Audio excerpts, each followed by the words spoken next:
नीतीश जी 3 साल पहले आपने भविष्यवाणी की थी 5 नवंबर 2020 को कि अब आप चुनाव नहीं लड़ेंगे, याद है ना आपको? आज चुनाव का आखिरी दिन है, अब परसों चुनाव है और ये मेरा अंतिम चुनाव है। अंत भला तो सब भला। अंतिम चुनाव, लेकिन अब तो आप फिर से 2024 के लिए ताल ठोकने लगे। जल्दी से जल्दी फैसला करिए और हम लोग को बुला करके बात कर लीजिए कि कहां और किनके साथ एकजुट होकर के अगला चुनाव लड़ना है। वैसे नीतीश बाबू, आपने 2025 के लिए भी एक भविष्यवाणी की थी कि तेजस्वी यादव को मुख्यमंत्री पद का उम्मीदवार बनाएंगे, याद है ना? अरे हम तो शुरू से बोल रहे हैं 2025 में बिहार करबे करेगा। मगर आपकी पार्टी के राष्ट्रीय अध्यक्ष तो इससे मुकरने लगे, देखिए ना। अब ये 2025 जब आएगा तब बात कीजिएगा, अभी 2025 नहीं है, अभी 24 का बात करिए ना। अब ये सुनकर लालू परिवार तो एक ही बात कहेगा ना, पलटू राम ही कहिए। पलटू राम है, पलट गए। पलटू चाचा के नाम से जाने जाते हैं। पलटू चाचा जी। और इसीलिए तेजस्वी यादव नाराज हो गए, तुरंत एकदम से अपना जो रवैया है वो दिखाना शुरू कर दिया है। वैसे एक भविष्यवाणी और की थी आपने नरेंद्र मोदी जी के लिए, वो भी आपको याद दिलाता हूं, जरा सुनिए ना। मोदी जी का मुकाबला करने की किसी में क्षमता वगैरह है नहीं, मगर अब तो आप 100 सीट से भी नीचे मिलने की भविष्यवाणी कर रहे हैं, ये भी देख लीजिए। अगर मेरा चिरौआ को अगर मान लीजिएगा कहीं 100 के नीचे जाएंगे। मगर एक भविष्यवाणी नीतीश कुमार जी के लिए कि बिहार के अगले उद्धव ठाकरे वही बनने वाले हैं और हो सकता है कि नीतीश कुमार जेडीयू से ही मतलब बाहर हो जाएं, पैदल कर दिए जाएं, क्योंकि जेडीयू जिस तरीके से टूट रही है ना, वो तो वही इशारा कर रहा है जो महाराष्ट्र में शिवसेना के साथ हुआ है। और इसकी वजह साफ है, क्योंकि वो चौतरफा घिर चुके हैं। अपनी ही पार्टी के भीतर असंतोष की बात मैं आपको दिखाऊंगा, उसके अलावा अपने ही गठबंधन पार्टनर के भीतर असंतोष, और उससे आगे बढ़ें तो जनता के भीतर भी गहरा असंतोष है। और इसकी वजह साफ है, मैं आपको उसकी भी एक झलक दिखाता हूं। आज बिहार में शराब कांड जैसी घटना हो जाती है और इनको पता ही नहीं चल पाता, याद है ना? यही नहीं, कोई मंत्री फरार हो जाता है तो भी इनको पता नहीं चलता। नहीं पता, इसके बारे में जानकारी हमको। कहीं लाठी चार्ज की घटना हो जाती है तो भी मुख्यमंत्री महोदय को पता नहीं होता, देख लीजिए। कहाँ लाठी चार्ज?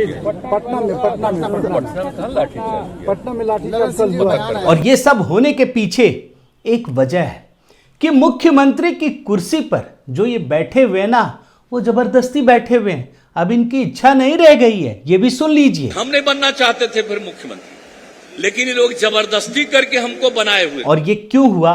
क्योंकि इनके ही जो गठबंधन के लोग हैं ना, उन्होंने प्रधानमंत्री पद की उम्मीदवारी का सपना दिखाते हुए इन्हें झाड़ पर चढ़ा दिया, देख लीजिए। मुख्यमंत्री ना कहिए, आप प्रधानमंत्री कहिए तो ज्यादा अच्छा लगता है। और नीतीश कुमार भी सचमुच झाड़ के पेड़ पर चढ़ गए, ये भी देख लीजिए। हम तो चाहते भी नहीं थे बनना, लेकिन हमको लोगों के मान लिया। लेकिन आज नीतीश कुमार के लिए जहां माया मिली न राम वाली स्थिति पैदा हो गई है, वहीं बिहार के लिए बड़ी बात यह है कि नीतीश कुमार की महत्वाकांक्षा और तेजस्वी यादव की महत्वाकांक्षा के आगे बिहार के लोगों का जीवन पस्त हो गया है। बिहार एक ऐसे रास्ते पर चल पड़ा है जहां का भविष्य सिर्फ और सिर्फ अंधकारमय नजर आ रहा है। और आज के इस वीडियो में इसी को डिकोड करूंगा। साथियों नमस्कार, मैं हरिश्चंद्र बर्णवाल। सबसे पहले एक अच्छी खबर आपके साथ साझा करना चाहता हूं। आपका ये प्रिय चैनल हरीश बर्णवाल, जो YouTube चैनलों की टीआरपी निकाली जाती है दोस्तों, उसमें पहली बार इसे शामिल किया गया है। और आप देखिए, ये हम सब के लिए एक अच्छी बात है कि आपका जो प्यार मिला है दोस्तों। यह हरीश बर्णवाल YouTube चैनल जो पॉलिटिकल कमेंटेटर्स की लिस्ट है पूरे देश भर में, उसमें 18वें नंबर पर इसे रखा गया है। यानी देश भर में, पूरी दुनिया में हिंदी भाषा में जो भी पॉलिटिकल कमेंट्री की जाती है, उसमें आपका ये प्रिय चैनल 18वें नंबर पर आ गया है और ये बहुत ही कम समय में हुआ है दोस्तों। मैं जानता हूं कि आपका जो प्रेम मिलता है, स्नेह मिलता है, वो मुझे और परिश्रम करने के लिए प्रेरित करता है। इस आंकड़े को अगर आप देखेंगे तो आप देखिए इसमें जो इंडिविजुअल हैं वो बहुत कम है। अगर इंडिविजुअल की सिर्फ बात करें, बाकी तो यूट्यूब चैनल्स हैं अलग अलग, उसमें इंडिविजुअल्स में भी 7वें 8वें नंबर पर आपका ये चैनल है। तो यही आग्रह है कि आप यूं ही प्रेम बनाए रखिए।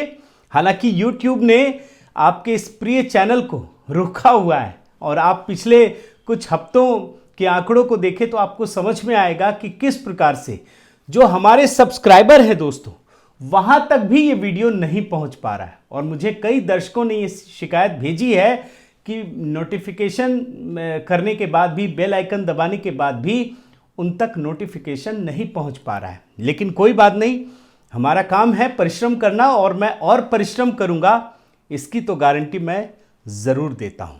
और अब खबरों पे आते हैं दोस्तों सीधे। बिहार इस समय सुर्खियों में है, लेकिन अच्छी वजह से नहीं। लड़ाई झगड़े, दंगा फसाद और राजनीतिक घमासान की वजह से। लेकिन पहले आप देखिए कि नीतीश कुमार कैसे अपने घर में ही घिर गए हैं। नीतीश अपनी ही पार्टी जदयू में बिखराव को रोक नहीं पा रहे। ये एक बहुत बड़ी घटना है और इसी की वजह से बिहार में इस तरह के हालात देखने को मिल रहे हैं। उनकी पार्टी के जो संसदीय बोर्ड के अध्यक्ष हैं उपेंद्र कुशवाहा, उन्होंने नीतीश कुमार को ठेंगा दिखाते हुए एक नई पार्टी राष्ट्रीय जनता लोक दल खड़ा कर दिया है। एक नई पार्टी बना दी है और उपेंद्र कुशवाहा को पार्टी में नीतीश कुमार हाशिए पर करते जा रहे थे। यही नहीं, नीतीश कुमार ने जिस प्रकार से 2025 के लिए तेजस्वी यादव को मुख्यमंत्री बनाने का ऐलान कर दिया, उम्मीदवार बनाने का ऐलान कर दिया, तो जो बड़े नेता हैं उनमें असंतोष बढ़ता जा रहा था और इसी की वजह से पुराने साथियों का मनोबल टूटता चला गया और कुशवाहा जैसे नेता अलग हो गए। यही वजह है दोस्तों कि जेडीयू के राष्ट्रीय अध्यक्ष समेत कुछ बड़े नेता खुलकर आरजेडी के नेताओं के खिलाफ बयानबाजी करने लगे। और हाल ही में एक घटना मैं आपको उदाहरण देता हूं कि जब नीतीश कुमार के शिक्षा मंत्री और आरजेडी के नेता चंद्रशेखर ने रामचरितमानस को जहर फैलाने वाला धर्म ग्रंथ बता दिया, बहिष्कार करने की मांग करने लगे, तो जेडीयू के तमाम विधायक और नेता मंदिर में जाकर रामचरितमानस पढ़ने लगे। इसमें जेडीयू के प्रवक्ता नीरज कुमार भी शामिल थे और जेडीयू के कुछ नेताओं ने तो खुलकर अपने ही मंत्री और आरजेडी के नेता चंद्रशेखर को मानसिक रूप से असंतुलित तक बता दिया। वैसे कुशवाहा ही नहीं बल्कि जेडीयू के एक पूर्व दिग्गज नेता और जो चुनावी रणनीतिकार है, जिन्होंने की नीतीश कुमार को चुनाव जीतने में भी मदद की है, प्रशांत किशोर, वो भी इन दिनों नीतीश कुमार पर हमलावर हैं पूरी तरीके से। बहुत सारी रिपोर्ट अगर आप उनको फॉलो करेंगे तो पता चलेगा कि नीतीश कुमार पर किस प्रकार से हमला कर रहे हैं। और इस मामले में प्रशांत कुमार एक नया नजरिया भी रखते हैं, वो भी हम सबको जानना चाहिए। उनके मुताबिक नीतीश कुमार 2025 में, जैसा कि वो ऐलान कर चुके हैं, तेजस्वी यादव को सरकार की जिम्मेदारी सौंप सकते हैं या उन्हें उम्मीदवार बना सकते हैं। और तब वो ये सिद्ध करना चाहते हैं कि बिहार में जंगल राज का अर्थ क्या होता है, लोग ये समझ सके और तभी लोग ये एहसास कर पाएंगे कि नीतीश कुमार के शासनकाल में कैसी स्थिति थी, किस प्रकार वो एक बेहतरीन मुख्यमंत्री थे। ये बताने की कोशिश कर रहे हैं, लेकिन चक्कर देखिए कि तेजस्वी यादव के सब्र का बांध टूटता चला जा रहा है। और अभी जो ललन सिंह ने कहा, उसके बाद तेजस्वी यादव ने कल ही अपने एक विधायक से यह ऐलान करवा दिया कि होली के बाद ही तेजस्वी यादव बिहार के मुख्यमंत्री बनने जा रहे हैं। इस मामले में लंबे समय तक जो नीतीश कुमार के साथ काम कर चुके हैं चुनावी रणनीति पर, प्रशांत किशोर एक बात बताते हैं, वो बात समझना जरूरी है। वे नीतीश कुमार के मन की असलियत बताते हुए कहते हैं, आप रिपोर्ट देखिए, कि यह व्यक्ति वह व्यक्ति नहीं है जिसके साथ उन्होंने 2015 में काम किया था। आज नीतीश कुमार का मन सत्ता के लोभ में इतना जकड़ चुका है कि वो अपने हाथों से अपना राजनीतिक पतन कर रहे हैं, फिर भी समझ नहीं पा रहे हैं। अब आप इसमें कई परिस्थितियों को समझने की कोशिश कीजिए। खास करके 3 प्रकार की परिस्थिति नीतीश कुमार के सामने है। अपने मन के सत्ता के लोभ को संभालें, जो उनके मन के भीतर है कि सत्ता किसी तरीके से केंद्रीय सत्ता पर कब्जा जमा लें, उसको संभालें। अपनी पार्टी के अंदर महागठबंधन के खिलाफ जो बगावत हो रहा है उसको संभालें, या फिर महागठबंधन से जो रिश्ता खराब हो रहा है उसको संभालने की कोशिश कर रहे हैं। उनको कुछ समझ में नहीं आ रहा है और आगे बढ़िए तो उनकी परेशानी उनके ही एक नेता ने और बढ़ा दी। और वो नेता कौन है आप देखिए, गुलाम रसूल बलियावी। इसी उलझन का फायदा उठाकर ये जनाब जो हैं विधायक हैं जेडीयू के, उन्होंने ये कहा कि भारतीय सेना में मुसलमानों को 30% आरक्षण मिलना चाहिए। अब आप सोचिए, एक तरफ आरजेडी ने रामचरितमानस का बवाल खड़ा कर दिया और दूसरी तरफ उनके ही नेता, जो उनके ही नेता हैं, उन्होंने मुसलमानों को सेना में आरक्षण की मांग करके आग में घी डालने का काम किया। अब जरा सोचिए कि प्रेस के सामने नीतीश कुमार से पूछिएगा तो आपको तो मैंने कई सारी बाइटें दिखाई, वो इग्नोर कर देते हैं और इसको भी खारिज करने की बात करते हैं कि भैया ये कोई मुद्दा नहीं है। लेकिन वो जानते हैं कि रामचरितमानस पर बवाल करना और मुसलमानों के लिए आरक्षण की मांग करना उनके सारे चुनावी समीकरण को ध्वस्त कर देगा। और इस बात को लेकर बंद कमरे में वो अपने नेता के खिलाफ गुस्से को जाहिर भी करते हैं। अब इस समय के हालात को समझिए।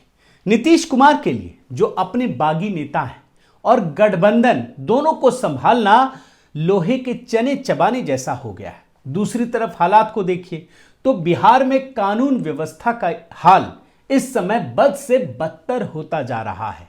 और इन्हीं परिस्थितियों में याद रखिए कि उन्होंने महिलाओं के लिए, महिलाओं के वोट को ध्यान में रखकर शराबबंदी की घोषणा की थी। लेकिन हुआ क्या?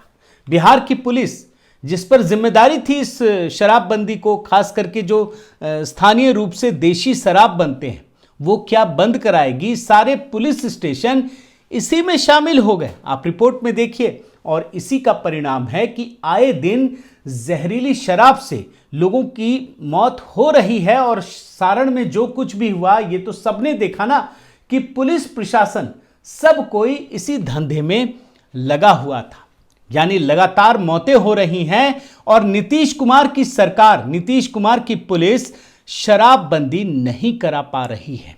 अब हालात यह है कि नीतीश कुमार कैसे शराबबंदी को वापस ले लें, क्योंकि ये तो वही नीतीश कुमार है ना जिन्होंने 2008 में राज्य में जगह जगह शराब बेची, राजस्व कमाया और फिर वोटों के लिए 2016 में शराबबंदी करवा दी। लेकिन वो भी सक्सेसफुल नहीं है। अब अगर वो इसे वापस लेते हैं तो उन्हीं की जो इज्जत है वो मटिया मेट होगी ना। यानी नीतीश कुमार के लिए एक तरफ कुआं है तो दूसरी तरफ खाई है। और बिहार में पुलिस व्यवस्था पर शराबबंदी का ऐसा ग्रहण लगा है कि जो कानून व्यवस्था है वो पूरी तरह से चरमरा गई है, लुंज पुंज हो चुका है। हर दिन आपराधिक घटनाएं बढ़ रही हैं। कुछ हाल की घटनाएं आपको दिखा देता हूं। देखिए ये खबर, बीजेपी एमएलए रश्मि वर्मा से फिर 20 लाख की रंगदारी मांगी गई। 16 दिन पहले 25 लाख की रंगदारी मांगने वाला हुआ था अरेस्ट। यानी रंगदारी मांगी जा रही है। और रंगदारी मांगी नहीं जा रही है, धमकी क्या है वो सुन लीजिए। AK-47 से गोली मारी जाएगी, ये धमकी दी जा रही है। अब ये पटना की खबर देखिए, ज्यादा पुराना नहीं जा रहा हूं। For suffer bullet injuries after chain snatchers. अब देखिए, चैन छीनने की घटना में गोलीबारी हो रही है। ये खबर देखिए, ये भी पटना की है। पटना में ट्रांसपोर्टर को गोलियों से भूना, वर्चस्व और रंगदारी का मामला, एक जख्मी। और हालत जानते हैं कैसी है? अब आपको मैं छात्राओं की हालत दिखाता हूं। यह भी पटना से सटे हुए जगह की खबर है, आप देख लीजिए। लड़कियों को कॉलेज में जाना दूभर हो गया और जो लड़कियां जा रही हैं ना, वो AK-47 और AK-56 के साए में पढ़ना पड़ रहा है। ये स्थिति है बिहार की। जंगल राज अगर आप नहीं जानते हैं तो आप इन खबरों को देख करके समझ सकते हैं। और इन्हीं परिस्थितियों की याद दिलाते हुए नीतीश कुमार जब चुनाव में पहुंचते थे ना, भाजपा के साथ थे, तो लोगों को बताते थे कि जंगल राज कैसा था बिहार में, और बड़ा मजे ले लेके सुनाते थे। एक पुराना बयान आपके लिए निकाल के लाया हूं, आप सुनिए क्या कहते थे नीतीश कुमार। क्या होता था जी, पहले चलते थे लोग, शाम होने के पहले ही लोग घर में चले जाते थे ना, कोई घर से बाहर निकलता था। और जानते हैं ये कह करके कई सारी बातें बताते थे, वो सारी चीजें मैं आपको क्या सुनाऊं। और फिर लोगों से ये सवाल पूछते थे कि क्या फिर से वही बिहार बनाना, आपको वही जंगल राज की वापसी करनी है। एक छोटा हिस्सा वो भी सुन लीजिए। ऐसा बिहार बनाना चाहते, ऐसा ही बिहार बनाना चाहते। लेकिन आज हालात देखिए, वक्त का पहिया ऐसा घूमा है कि बिहार में उसी जंगल राज की वापसी हो गई। साथियों, जीवन में मंसूबे बनाना और उसे सफल करना हर व्यक्ति का अधिकार होता है, लेकिन नियति आपका साथ तभी देती है जब आपकी नीयत ठीक होती है। नीतीश कुमार की सबसे बड़ी परेशानी यह है कि उनकी नीयत ठीक नहीं है।